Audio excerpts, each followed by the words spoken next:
It is a great pleasure to welcome Dylan Menzie on this show. He is a musician from Prince Edward Island.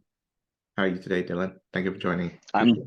I'm doing fantastic. Thanks for having me today. Awesome. I should like to begin by congratulating you on winning the East Coast Music Award. Thank Um, you and can you tell us what the award is for?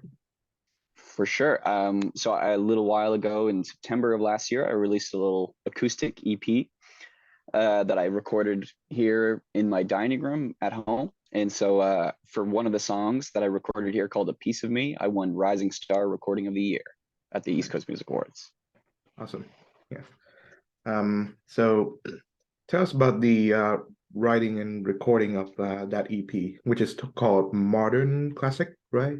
Yep, modern classic. I've always kind of had this dream to do a really, really small sounding EP, like where there's not really much on it. Because a lot of the things that I've released in the past and other projects that I've kind of worked on, like in any sort of capacity, there's always a lot of layers.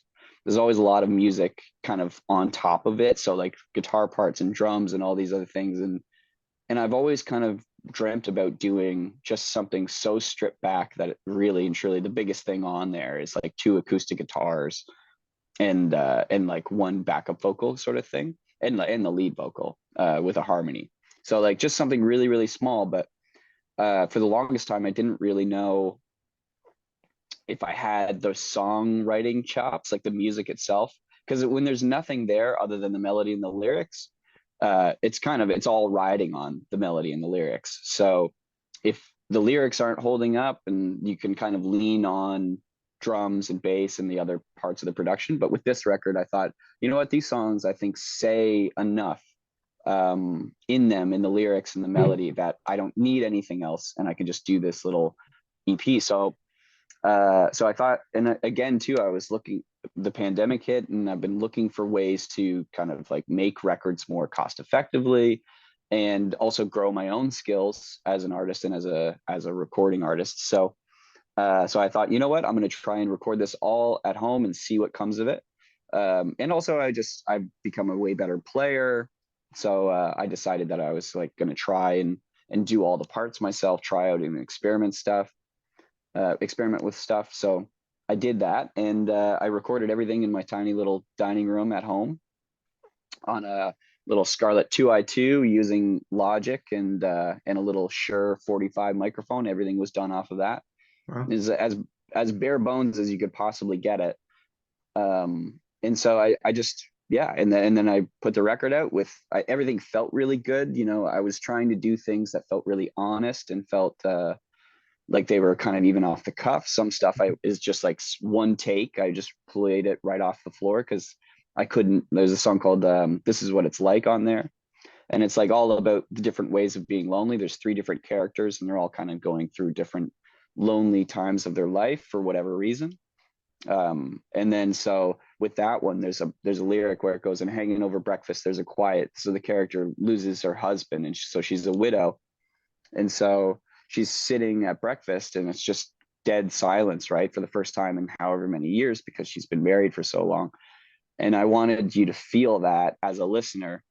So I was like, okay, well, this song in particular, I can't have any um, click track or anything. I just got to kind of play it all live off the floor and feel it out, because that silence, I wanted it to hang, but because I didn't want it to play into just like a beat that you could count as a listener. I wanted you to feel that like, oh, like when is this going to end? Is it ever going to end?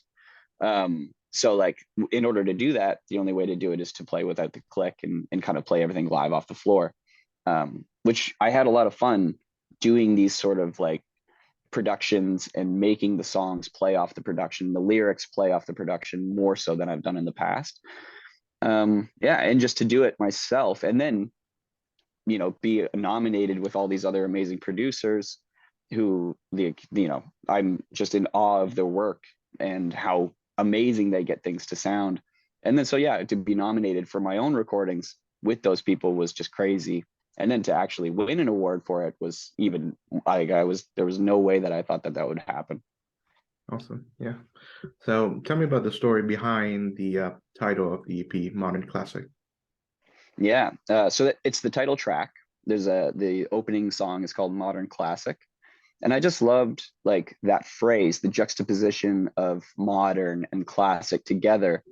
And it just felt like, it tickled my brain in a really good way, where it's like, it just feels like a phrase that I've heard before, but never in this context. And then so I just had a really fun time writing to that theme of somebody who felt out of time and out of place, like they're in the modern world, but they just feel like they should have maybe been born 50 years earlier or something. So that sort of feeling of being out of place, and like, some of the songs or some of the lyrics in the song, they reference like, if they only got your references, so that this like just completely out of time, but in this modern space. And then I just thought it was a really good title for a record after that. Oh yeah, it is. Um, Mm. say since you brought up the topic, what era of music would you like to live in as a contemporary? Mm.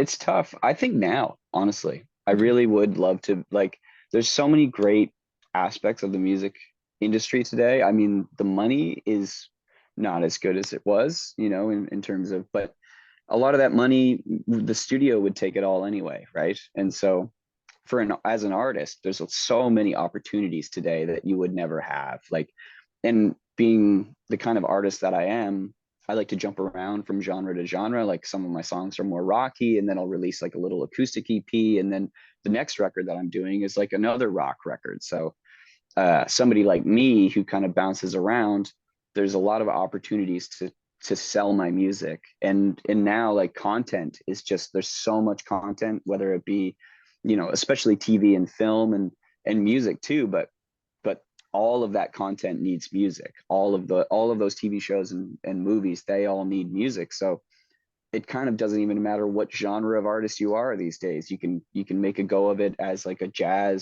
contemporary jazz artist, and there's a place for your music. Like, when, even, and we also live in a time where everything is forever. Mhm. So like, if I released a record in 1950, by the time 1960 rolled around, probably nobody's heard of the record, probably nobody's heard of me.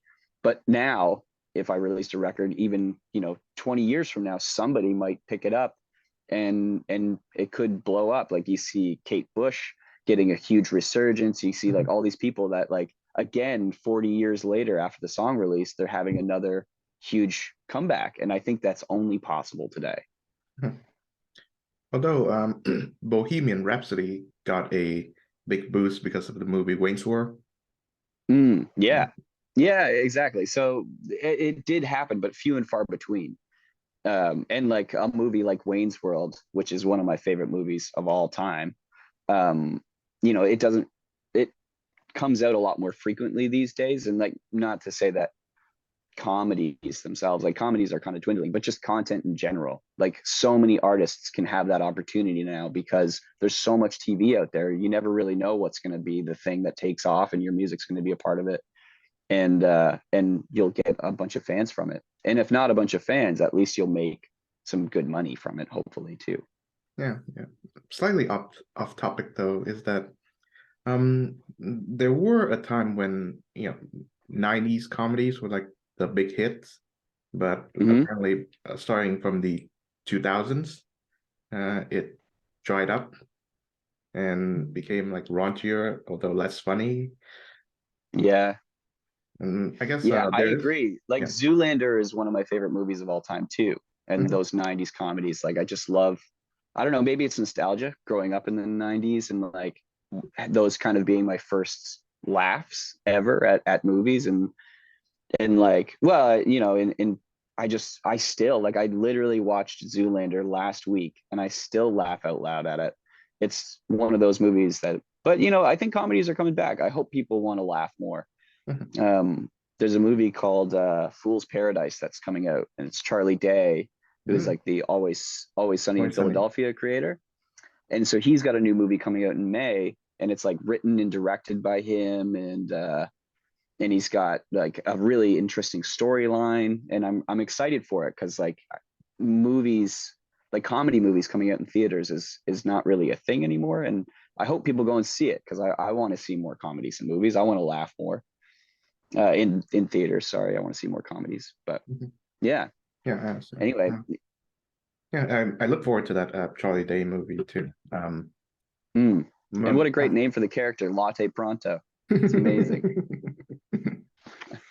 So, yeah, I couldn't get Zoolander. I think there was like only one joke that I can remember is when, was it Zoolander tells this other rival model played by Owen Wilson, right? That Mm. I'm doing this fashion thing called Derelict, and then Yeah. Owen Wilson says that, well, you can derelict my balls. Yeah. Yeah. Oh, that's so good. That's right before the walk off, Mhm. Yeah, which yeah. David Bowie is the judge for, which is Oh, crazy. all right. I couldn't remember that. Yeah. Yeah, I'd give it another watch. It's one of the best ever. And he wants to build a center for children who can't Oh, right. read. And Oh, so, yes, but I then remember that. What is it? and The the little Center for model, Ants, right? yeah, exactly. Oh my God, It that's a says it good one. needs to be at least 3 times bigger than this. Oh boy, I should check that out. I recently watched another Ben Stiller movie called Tropic Thunder, which is great. Mm, He directed and yeah. co-wrote the script too. It's still as funny as when I first watched it. Yeah, that's such a good movie too. I'm a big Ben Stiller fan.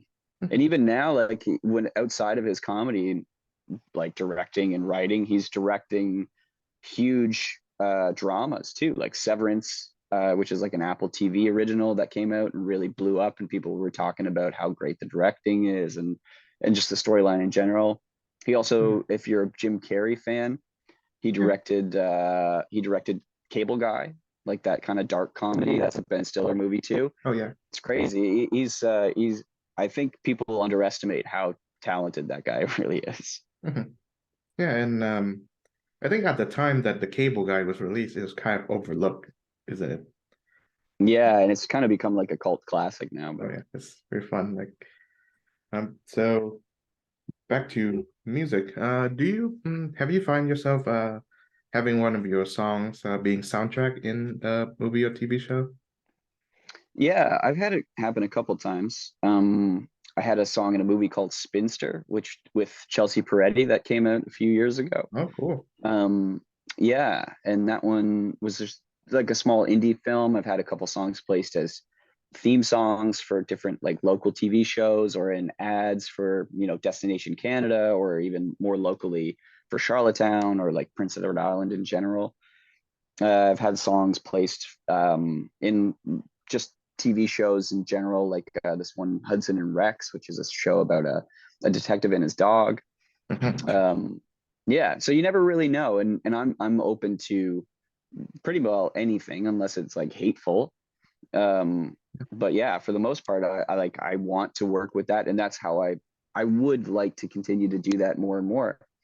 I've come to a kind of realization in the last 4 or 5 months that the touring model of being a musician is not really working for me. Like there's a lot of costs, and then by the end of it, even if you're getting a decent paycheck from the gig, you still got to pay for flights for the band, you got to pay for gas, you got to pay for hotels, you got to pay for all these things, let alone the marketing for everything and selling tickets and all these other pieces. And by the end of it, it's like, what are you left with other than a little bit of money, like a tiny, like way a fraction of what your fee is, and a lot of time lost, even though the show was really, really fun. And I do love playing for people. But just in the end, it's like if I'm treating this, because it's music, but it's the music business. So if you're treating it like a business, it doesn't really make any sense from a cost perspective, that model. So I'm trying to do more pitching and more selling my music to TV and film because there's no overhead cost. I just email these music supervisors and people all day long that people that are on these productions, and hopefully, I mean, you kind of, it's like winning the lottery when you get a song placed in these things. But if it happens every once in a while, then you start seeing back end royalties come in and you start seeing all these other things happening. and it just seems to make more sense from a business perspective to focus on that. And then whenever the really good shows come along, then obviously I'm going to say yes. Mhm. Yeah, Yeah. which reminds me of this um electronic music artist that was famous in the 90s, but not really anymore. Moby with his album Play. Yeah. Yeah, I think the only real reason why that album became a huge seller is because Moby licensed all the songs for commercial usage. That includes Yeah. movies and shows and even commercials. And it used to be like very taboo. People would be, they would say like, oh, you sold out, to these. But now there's a different mentality. Like it's because, like even when Michael Jackson did like that Pepsi commercial, that was a You're the Pepsi huge, generation, right? yeah. Mhm. So yeah, and like people really, chewed him out for it, and said that he sold out, which like at the time he did, but now there's such little value in sold music that it's kind of the only way for artists that record to see real payments come in from the music that they make. It's because Spotify is not going to do it, and like even satellite radio pays, but it's like not in terrestrial radio, like that kind of stuff. It does pay, but I mean, how often does that happen? And again, you got to spend money in marketing just to get it on the radio in the first place. So you're already in the hole before you even start. Whereas with music licensing and sync, there's no overhead. Like I said, it's yeah, and the mentality's changed a lot to that sort of way of making money in music. Mhm. So does winning awards help with the income factor? A little bit. I mean, it does put kind of like a little more clout under your belt, and you can use that to be like, well, I mean, you must be pretty good because you're winning awards or getting nominated for stuff. So, it's not just your mom who says that you're good, which like really helps people kind of, if you've never met them before, kind of latch onto your music and give you a chance more so than others. That's the biggest thing that I've found. And for especially here in Canada, we have like a lot of grant systems and a lot of government grants that you can apply for, and the jurors really like to see like achievements in awards and achievements in radio play and stuff like that. So when you're trying to get money to fund other projects, it really, really helps. Oh, yes. It's a part of Canada that I kind of like in that they do give you like money to subsidize art. Yeah, it's pretty amazing. Although I will say that the industry itself in Canada is really, really built on it. Like not just for artists, but Oh, yeah. festivals in general. Like I don't know how the industry would survive without those grants. Mhm. So in one way, it makes it possible, which is amazing. But then in the other sense, it's like, well, how do we break out of this mold that we've created where people are reliant on these grants? And like, how do we Yeah. create sustainable business that isn't reliant on government funding? So that's another thing and another reason why I want to try and do more and more sync stuff, because Mhm. again, it's a way for me to like break out of that system, that grant system, and not be reliant on them and still apply and hopefully get it. But like, at least it's not gonna be like I'm not gonna be needing that grant to pay the bills. Yeah, I see. Yeah. Yeah, it's better to be financially independent, obviously. Yeah, exactly. And I mean, it's not just artists. Like I said, festivals do the same thing where, most of their income or the money that they need to keep going for the next year is brought on by grants too. So you never really know where people stand financially in Canada.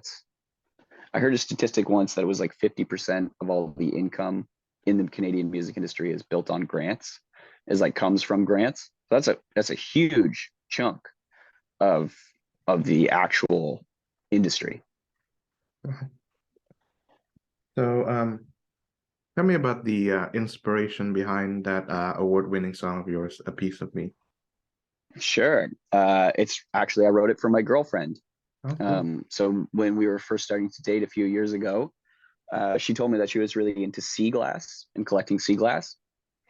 And so I thought, like, what if, what if I was a piece of sea glass, like, or like, what if you could take literally, like, without it being gross and full of blood and whatever, like, if you could take a piece of me and like if it washed up on shore, like, how would you treat it if I gave you, like, and I mean, the message and the metaphor being like a piece of my soul. Like, if we were to date and I gave you a piece of literally myself and my heart, would you take care of it? What would you do with it? And then using that piece as like a metaphor for sea glass, because I knew she loved that. So yeah, so that was the whole creation of the song and the idea behind it. And then it took me a while to like find a production that I really liked. And same as another song, a few of the songs on that record, they were so soft and sweet that it felt like it really needed that acoustic vibe. But it took me a long time to get there. But I think the product, like, ended up sounding really great. Mhm. Which does bring me to this notion of you can love someone knowing that they are not, I would call it complete, so to speak. Mm, yeah, that's cool. I never really thought about it like that, but that's really cool and speaks a lot to yeah, that's ooh, I like that. Mhm. And of course, that's that movie, Jerry Maguire, right? Played by, no, directed by Cameron Crowe and starring Tom Cruise. And at the end, he meets Renee Zellweger, and he says that famous line, "You complete me." Um, Mm, Obviously, it's something that exists in romance movies, but you cannot deny that the people that you love contributes to you being a part of you. yeah, Yeah. So, absolutely. And yeah, and they change you, mhm. for the hopefully for the better, sometimes not, but yeah, and they give pieces of themselves, and that's what changes you in the end anyway. Like, even just when you talk about phrases, like I use so many phrases that I never used to, just even just having conversations with my girlfriend over and over again, and we just use the same words now, which, like, I tend to use as like a skater kid the word sick a lot, like, oh, that's sick. And then I started noticing that she says sick all the time now, and like whenever we started dating, she never did. So yeah, it's interesting to watch those things and people change, and you just get so involved in each other's lives Um, that pieces do break off and they do hold on. all right. Yeah. Um, I think it sort of dispels this notion that you are the author of yourself in a sense, because if we are to hold on to that notion and follow it to its rational conclusion, the only way you can actually do that is that you've become a social Robinson Crusoe, so to speak. Hmm. As in, like, you don't really interact with people despite living amongst them. But Yeah, but humans are social beings, so we are affected in some ways by being around other people. yeah, yeah. I mean, like, I do struggle with that too. It's like being kind of locked away and writing these songs based off of interactions that I have, or other people's lives, even, like, other people's lives come into my songwriting a lot. And so yeah, it's an interesting thing. It's kind of like a stand-up comedian a lot too, where you're just analyzing the world and you see it such in a different way, that people then connect to it, but you're seeing what they're saying, but specifically speaking and like saying it in a specific way. But yeah, sometimes I do feel like I'm on the outside looking in always, kind of thing. And but yeah, that can be hard. Mhm. But it's also it's the price that you pay for thinking differently and being like a creative person, Yeah, of course. or, And or trying to anyway. I noticed too that there are two things about comedians in that obviously they go on stage, as in I'm talking about like stand-up comedians. They go on Yeah. stage and they, the more they can offer a new perspective on looking at things, the more respected they are. obviously many of them do it in a very transgressive manner, but Mm. you don't really have to. And secondly, mm, comedians do not live funny lives. Like they, I think most of their comedy is a channeling or a sublimation of their cynicism and boredom and Yeah, sometimes even sadness. yeah, in anger. Hmm. Yeah, and I think stand-up comedians and songwriters are very similar in that way. And yeah, like some songwriters don't they some songwriters that I know are very depressed people, but they write beautiful songs and like they like and they don't even try to be. Like I have a friend who just he literally has like attitude tattooed all the way down his arm just to like as a reminder to himself that he's got to be positive and to stay positive and to check his attitude. And I know a lot of people that are like that, and being in the music business is also really lonely sometimes, and people get caught up in that world of touring and being lonely, and then it just like fuels their songwriting and creatively, but not so much for their mental health. So yeah, mental health is a big problem for musicians, but I think there's a lot of similarities between stand up and being a musician and a songwriter. Yeah, but I have so much respect for stand up because even as a songwriter, you have an instrument, you have a melody to hide behind, you've got like or a band or a light show or whatever else. But like with stand up comedy, it's just you and a microphone, and you have to hold people's attention for like an hour and a half with just your stories and just your voice on a stage where they would pay the same ticket price to see you as they would to see this massive production with a band. And I think that's pretty crazy. I wonder if it helps making close friends outside of the outside work, as in the music sphere. I'm assuming that your girlfriend doesn't work in music. No, no, she doesn't. Mhm, She does social media and she does like graphic design and stuff too. mhm. Yeah. Which is she actually designed the cover for Modern Classic. Ah, cool. Yeah.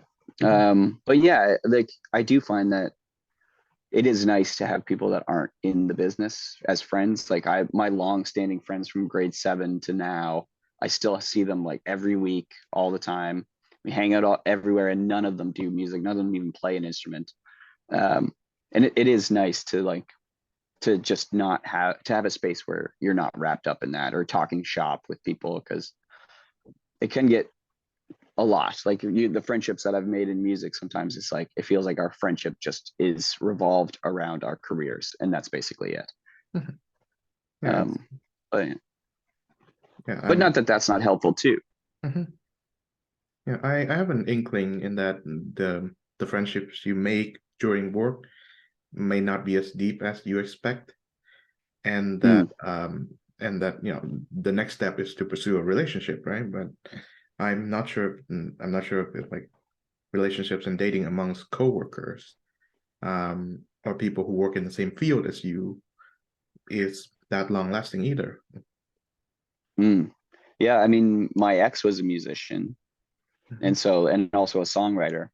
And when we broke up, it was the first time that it's also like it's just a weird thing to have somebody write songs about you, and then like play them and release them to the world, like kind of like air out your dirty laundry. And Yeah. man, I'm really refreshed to not have that aspect in my life anymore.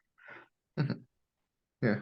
Is yeah, I guess the career aspect of it, right? Like, if you have to choose between the career and the relationship, obviously the career comes first. Yeah. Yeah, sometimes. I mean, depends on the person, I guess. Mhm. Speaking of, one of the people who were nominated with in the same award category as you, is Cape Breton's own Isabella Sampson. I wonder if you know her. Yeah. I don't know her. I really would like to meet her though. Is that like she's related to Gordy Sampson, is she? I'm not sure. Mm, maybe. But yeah, I've heard amazing things about her music, and I was going to at the East Coast Music Awards. I tried to get out to see her, but there's just so much going on, like constant showcases in all different Oh yeah. spots around the city. And each showcase is only like 20 minutes or 30 minutes. So then with like maybe 5 to 10 minute changeover. So when you're trying to get from place to place, you can't see it all. But that was one person on my list that I really regret not seeing Mhm. over the weekend. I see. Yeah, she has a few of them, and she was a guest on this program too, and I actually heard of Cool. you through her. Um, Oh, awesome. yeah, she's been a close friend, and which Yeah, kind of she's makes me really cool. it kind of makes me glad that I'm not a musician, so I can kind of be friends with musicians, without the constraints of the career and the music part.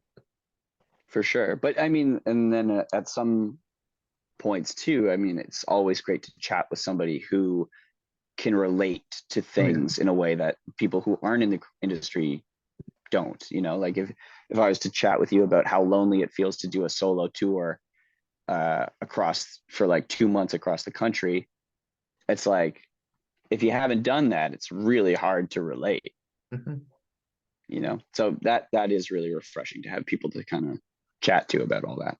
mhm. Yeah, what do you suppose is the common issue or trouble facing musicians that non-musicians may not understand? mm, I think the loneliness is a big one. I think and self-doubt. I think self-doubt and loneliness Hmm. really runs rampant in music and with people. I mean, it's hard not to. That you start comparing yourself to other songwriters, you start comparing yourself, and like it's all unhealthy behaviors to do that. And it doesn't really make any difference in the end anyway, because you can only be the songwriter that you are. But yeah, I mean, naturally, you just start comparing yourself to others, and you start wondering where you fit into everything, and then you start going out on tour, and you see people like, I don't know, yeah, I say the loneliness and then self-doubt of like, where do you sit? That's what gets me. And so I would imagine that a lot of people would feel that too. I see. And actually last year when I won for Song of the Year Hmm. at the ECMAs, I was like part of my acceptance speech was saying how, like, if you feel that you don't belong here and imposter syndrome and that stuff, like if you feel like you don't belong here, you do. And like we all belong here. And like don't give in to self-doubt, and like it's that kind of mentality is like, and if you are feeling that, like that's okay, it's normal. And I had so many people coming up to me afterward, like thanking me for what I said in my speech, that it really, like, it had a huge impact on me. And again, like I was saying, like I do think that that's a big thing that musicians are suffering from, that maybe like non-musicians don't really relate to so much. Hmm. I guess for me But I mean, personally, like the yeah, I mean, like, and we all experience self-doubt, and we all experience in whatever we're doing. But I think, like, specifically when you have a career that is so based off of what other people think of you, that self-doubt can be really magnified. I see. And I think a lot of people feel that. Mhm. Yeah, I guess for me personally, I guess I do have my self-doubt and my loneliness, without even being a musician. So, No, um, yeah, for sure. mhm. I guess one of the key aspects of it is that I wake up and I fall asleep thinking that uh 90% of people have more fulfilled lives than I have. I wonder if Mm, that's the same with you.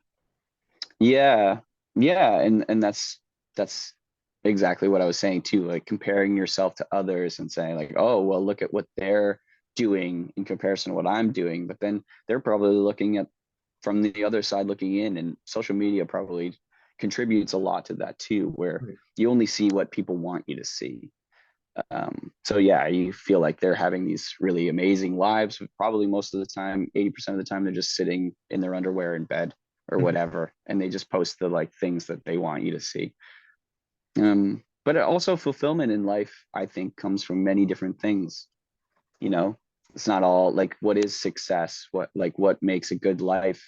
And I think the having the ability and to do the things that you love with the people you love, and to have the time to do that is really what, in the end of the day, what I'm hoping I can look back on my life and say, like, I I don't really want anything but just as much happiness as I can give myself. Mhm.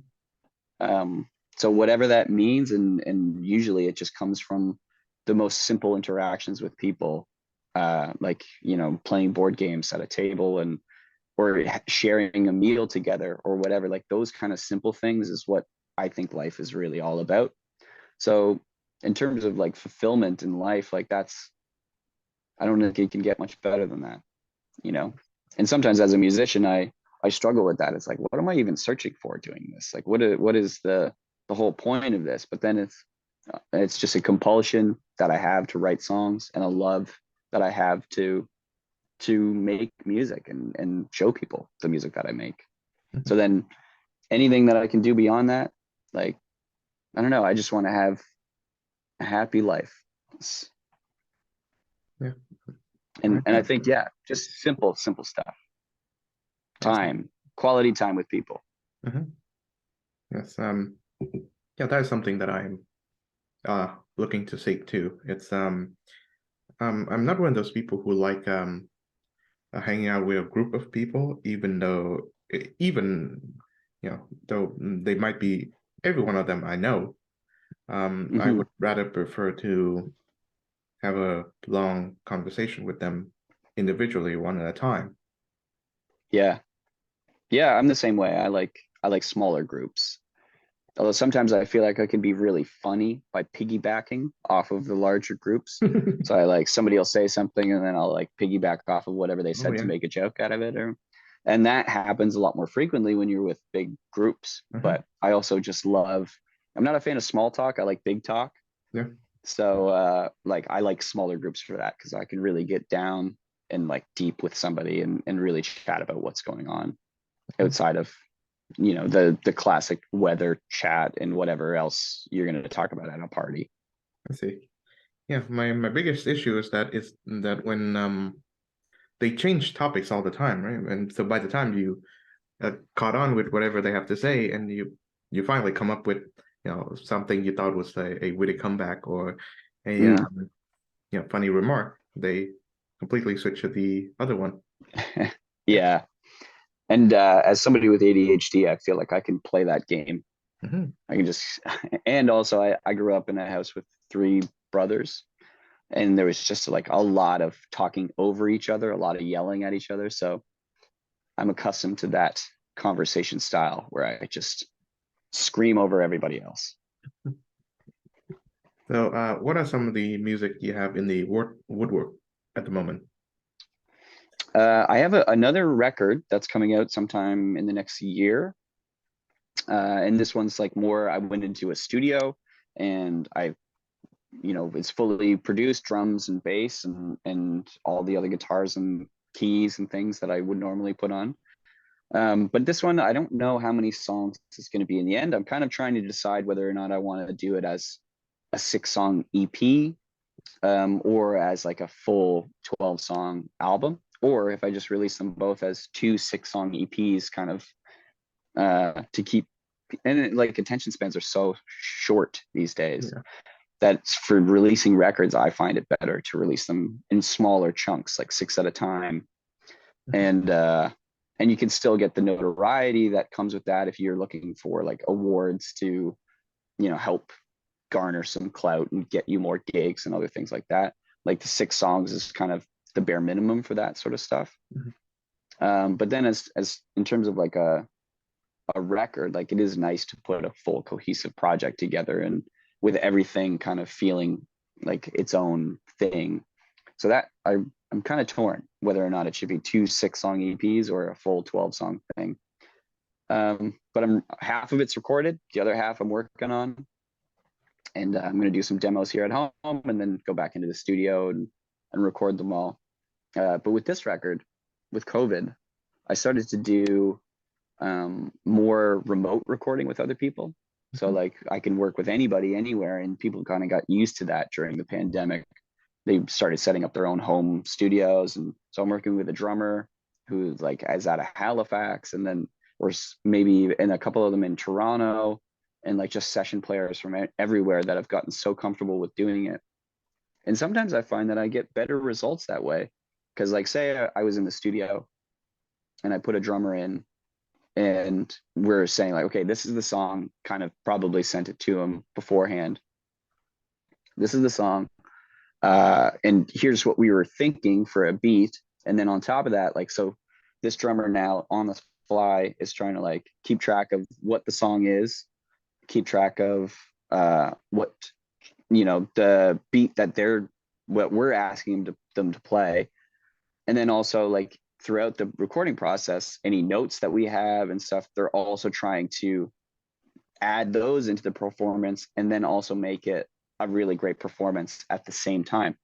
So like all of those things are really hard to do in one moment.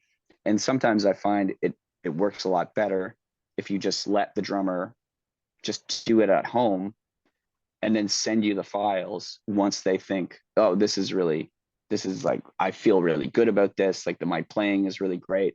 Send the files over and we can even tweak it after everything's all done and like arrange it and cut the drums in and out and whatever post. But the playing and the energy feels a lot better having done it at home. You get the best of them. And then you can kind of like mold that even more so in the studio with your producer. And you don't have they're not under the gun of the hourly time clock, and they just put out the best stuff for themselves. So that's how we kind of did this last record, was a lot more remote recordings like that. The one that's coming out. And I really had a great time and I learned a lot. And I think like, yeah, the music itself is just, I think it's the best stuff that I've ever done. And I'm excited for people to hear it. Awesome. Yeah. And I look forward to having you on this show once again, when the album or EP comes out. Yeah. Sounds great. I'd love to come back. Mhm. So listening to your music, I detect a lot of U2 and Coldplay, some Radiohead here and there. I wonder if Oh, those guys are in your I guess listening orbit. for sure. You two, not so much. I mean, I know U2, obviously, like everybody knows U2, Joshua Tree, and that kind of like the big Mhm. hits. Yeah. But they weren't really like I wasn't in grade 7 with U2 on my MP3 player. It was like, but I did have Coldplay on there, and I did have yeah, I had Radiohead on there too, mostly from my older brother's influence. But I really came to love Radiohead and falsetto vocals. Hmm. One of the biggest influences was a band called My Morning Jacket. Yeah. And so like Jim James's big falsetto vocals and like kind of the ethereal nature of everything on those records really spoke to me. And so yeah, so I use big echoey falsetto vocals because of the band My Morning Jacket. But then just in doing that, it kind of also comes out a little Coldplay-esque. Mhm. Um, but yeah, I not actively as an influence, but probably subconsciously, I would say, yeah, for sure. Mhm.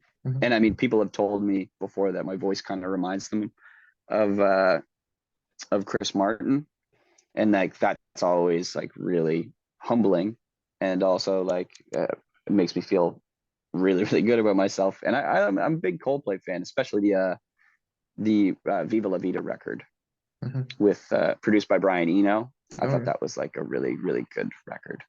And Cool. it's funny that you mentioned Coldplay and U2, and that record being the one that really influenced me, because that record's produced by Brian Eno, who also produced all the U2 stuff. Yeah. He's a genius musician, like you said, like 50 or so years of wonderful music behind him. Yeah, pretty crazy. Mhm. And him and David Byrne have done some really amazing music too. Of course, yeah. Talking Heads, Remain in Light, my favorite album ever. Yeah. Oh, Produced that's so good. by Eno. I I do love the Talking Heads too. Hmm. There's a re-release of Stop Making Sense that's coming out in theaters. Um, so I'm pretty excited to go and check that out. Yeah, is that the one with the big suit, right? Yeah, This yeah, it's one a with the live big show. suit. Yeah, Hmm. it's quite funny because at the beginning of the year I actually look up the David Byrne big suit and I want to buy a suit that's similar. It came Oh out yeah, 1 or 2 months later. It's much smaller than I expected, but it has the same color. So, nice. I have a friend that for Halloween went as David Byrne in the big suit. mhm. In that moment where he takes off the blazer and it's just like a white shirt, red hat, and the big pants. Mhm. And that was my friend's Halloween costume, and Wow. it was pretty awesome. So, what were some of the musics you listened to as a kid? Yeah, definitely. Like I was saying, My Morning Jacket was a big one for me. Led Zeppelin was another one. I'm a big fan of the Beatles, especially like at that time. And I really liked bands that were dynamic and expanded through a lot of genres. And that's what like Led Zeppelin. Clearly, I mean, they Led Zeppelin 3 is more the folky country acoustic thing, and then all the rest of them are really rock records. But they do a lot of different things on there on those records, and same as the Beatles. And I was a big fan of any band that could do that. Same as Radiohead too. They Mhm. expand and they just go through so many different styles. But yeah, I really like those three and some classic rock. It really depended on the time of my life. I was not so much like a little Sum 41, a little bit of like I don't know. I wish I had my old MP3 player and I could just go through. But those are some big influences on me. Those three bands. Mhm. Yeah. What's your favorite Radiohead record? I really like In Rainbows. Hmm. I like In Rainbows a lot. I really like the Bends too. Just that kind of classic '90s sounding style. I think those two would probably be up there as my favorites. But probably In Rainbows, I think would be my favorite. Hmm. Yeah, it has my favorite Radiohead song, which is Videotape. And Yeah. there's yeah, and I think at the 1 minute mark, right, there's this like what do you call it? Cascading beat, something that goes in, and Mm, I think it's the drum track, and it's just extraordinary. I wanted to know how they managed to pull that off.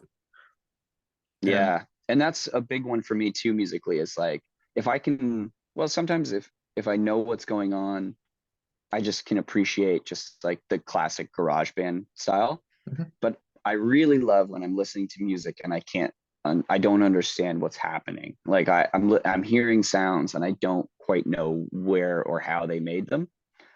And that is really exciting to my ear.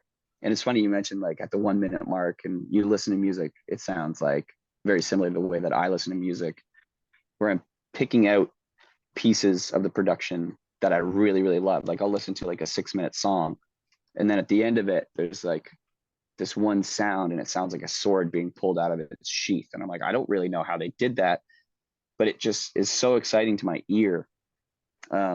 So yeah, that's what I love about music too, is things that can surprise me.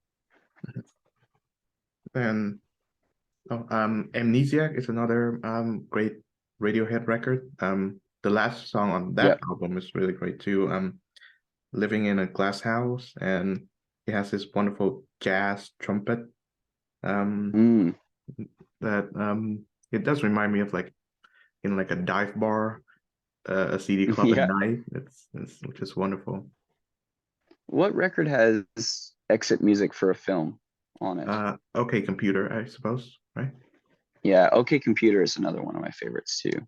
Hmm. Yeah, it's Yeah. That song in particular, there's something really special about it. mhm. Is that the one where it starts with what is it? Wake from your sleep and dry your crying tears. Yeah. That's a good one. Um, Yeah. so what are some of your favorite Beatles songs? Ooh. It depends on my mood, to be honest with you. Like, it's so hard to tell like favorites of all time because things come in and out. Like sometimes I listen to the Beatles all the time, and other times like I won't at all. But I like Is it She Said? He said, she said, is it, or just She Said? Hmm. I think that one's a great track. Anything on Revolver I really love. I think there's like a really cool, that's, and Rubber Soul, like Rubber Soul and Mhm. Revolver. There's a time with that band where they haven't become this crazy studio project yet that is expanding all the boundaries, like with Sergeant Pepper's and all these other things. And but they just are writing really, really good songs with good parts that are just the four of them, you know? And I think like, and I really like putting limitations on music.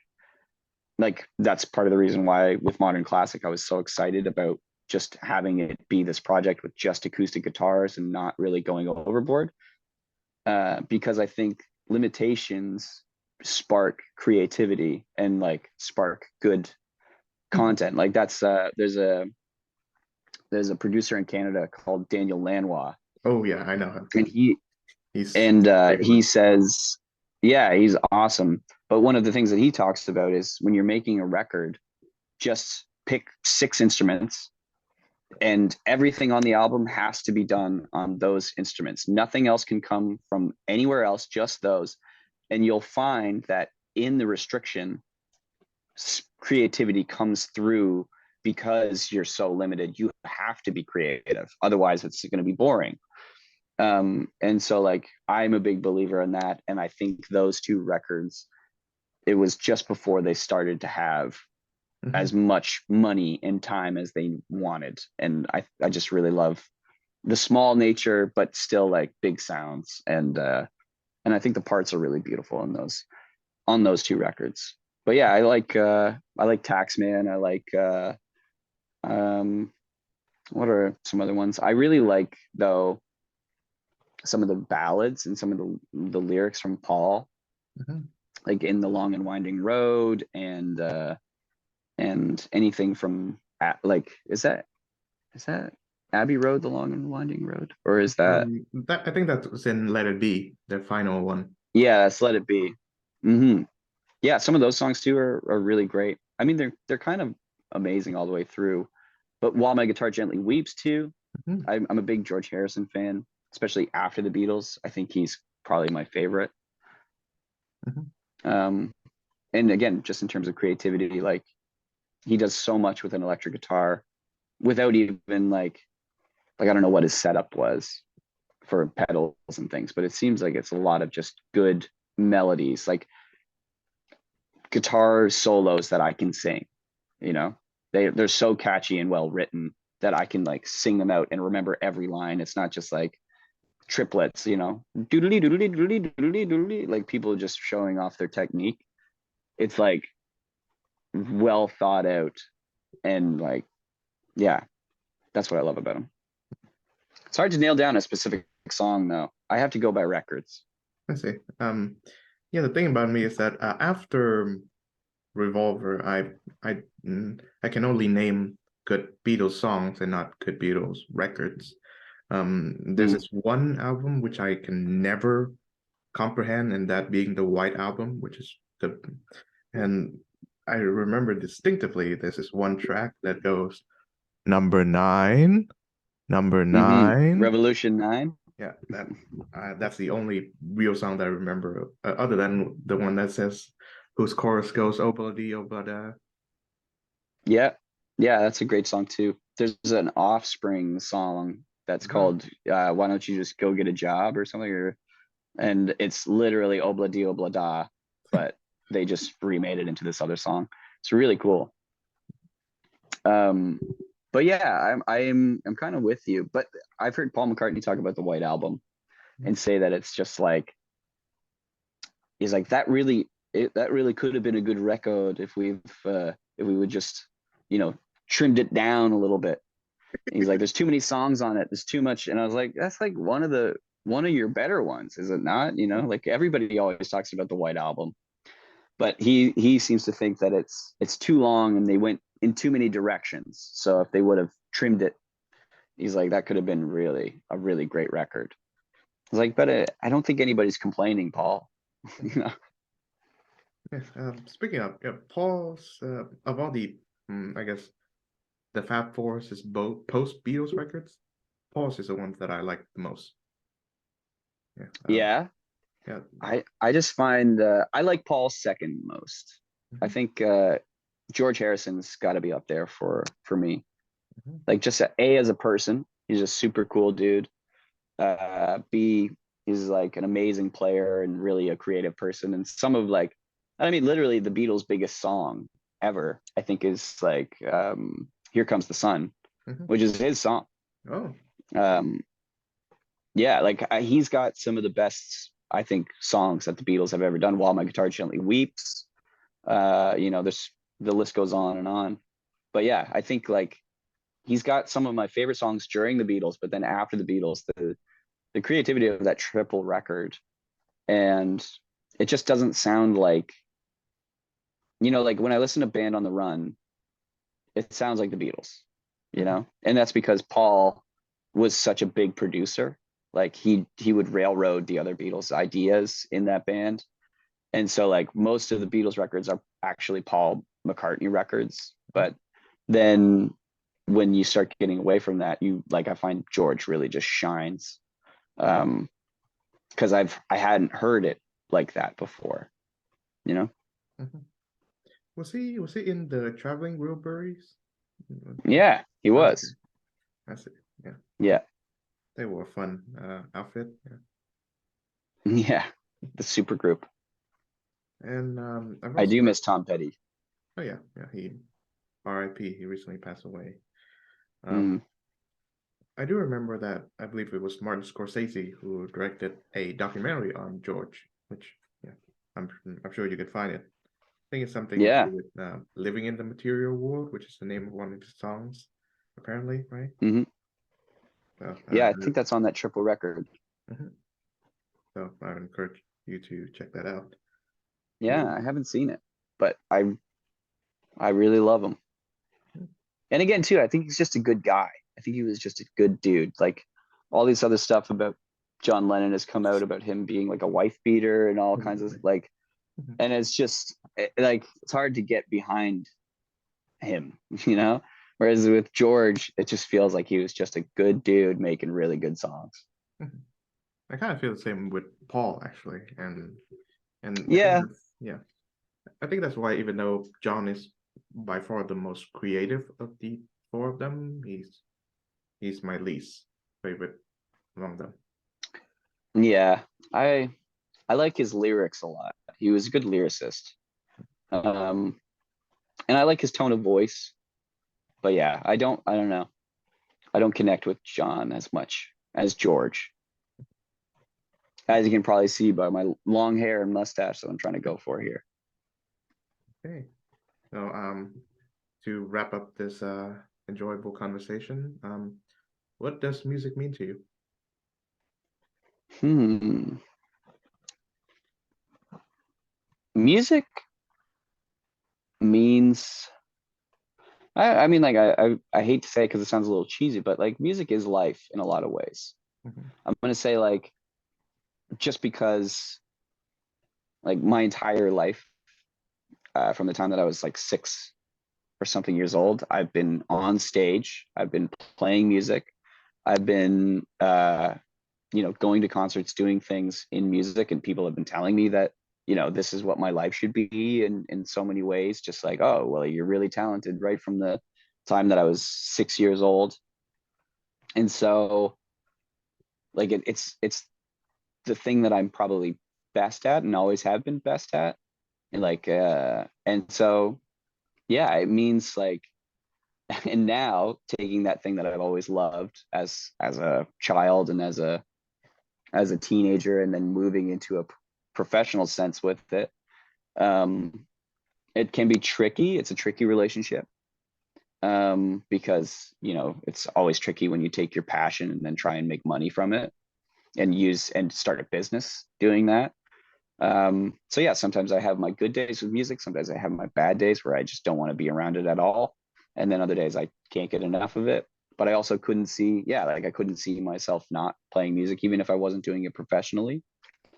And it's a way that some of my hardest moments in life I've been able to get past things because of music and like write out feelings when people pass, or even just like have a good cry session playing an acoustic guitar riff and work through those feelings. So like I really can't imagine, it's just it's an extension of myself, and it's a way for my soul to like breathe, you know. Wonderful. Yeah. On that note, thank you very much, Dylan Menzie, for joining this program. Hey, thank you so much for having me. Of course, I look forward to your next musical output. And until then, take good care of yourself. Thanks, you too. I can't wait to hear what you think about it.